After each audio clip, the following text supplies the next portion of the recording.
বন্ধুরা দেখেন, আমি ছাদ বাগানে একটি ফুলের গাছ লাগিয়েছিলাম যেটি মাধবীলতা। এটি থোকায় থোকায় ফুল দিয়েছে, যদিও এখন সন্ধ্যার সময় খুব একটা সুন্দর দেখা যাবে না।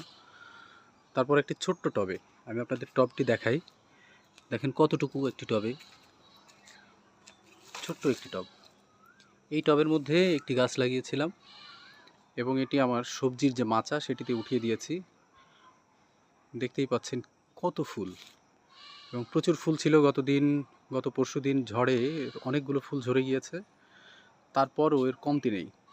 এবং আপনারা হয়তোবা জানেন যে মাধবীলতা যখন ফুলটি ফুটে তখন সাদা হয়, যখন এটির আয়ুষ্কাল একেবারেই কমে যেতে থাকে অর্থাৎ শেষ হতে থাকে, তখন এই ফুলটি তত বেশি ডিপ বা গাঢ় কালার হয়।